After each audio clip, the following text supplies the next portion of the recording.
Today's America is a product of numerous acts of change that form a patchwork quilt of ideas and efforts. The methods used to achieve this change have been vastly different and affected by many factors, including the time, the mindset, and the abilities of the reformers. All have left their footprint in America's history, though some yielded immediate results and others gradual.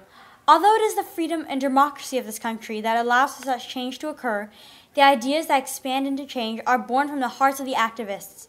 Two such characters were Harriet Tubman, a 19th century abolitionist, and Fannie Lou Hamer, a 20th century civil rights activist. Harriet Tubman was born in 1820 as a slave owned by Mary Pattinson Brodess. As a child, she was often beaten, criticized, and even hit by a 2-pound brick, which gave her seizures and headaches for the rest of her life. In 1849, she ran away, and then used the Underground Railroad to make 19 missions to rescue over 300 slaves, risking her life and freedom on every trip. She once proudly stated that, "I was conductor of the Underground Railroad for 8 years, and I can say what most conductors can't say. I never ran my train off the track or lost a passenger."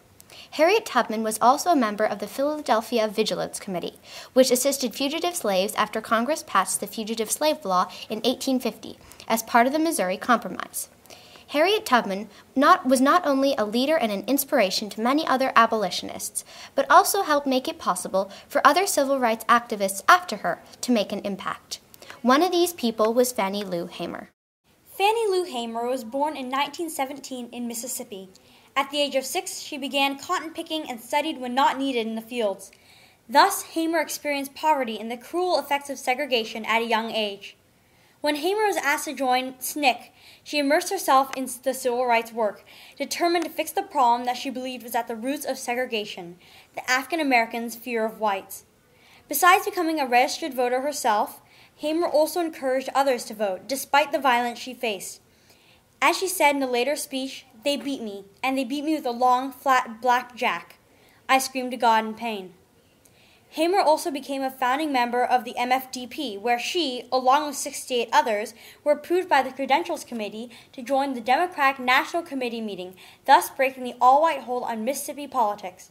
To the delegates, Hamer said, "If the Freedom Democratic Party is not seated now, I question America. Is this America, the land of the free and the home of the brave, where we have to sleep with our telephones off the hook because our lives be threatened daily?" The efforts of both Harriet Tubman and Fannie Lou Hamer contributed to real progress on the national issue of civil rights. Although these women used different methods to achieve their goals, each was very influential and spurred change in her lifetime. These women also paved the way for later civil rights advocates. Harriet Tubman, though brave and dedicated, could not achieve change in laws pertaining to African Americans. Yet Tubman succeeded in contributing to a world where others could continue to fight for civil rights, including Fannie Lou Hamer. Hamer, with the support of large organizations and the freedom to speak, was able to participate in public civil rights events. Although the work of Tubman and Hamer was different, that which urged them to act was the same passion and the same dream, the dream from an America in which all men and women of all races are equal.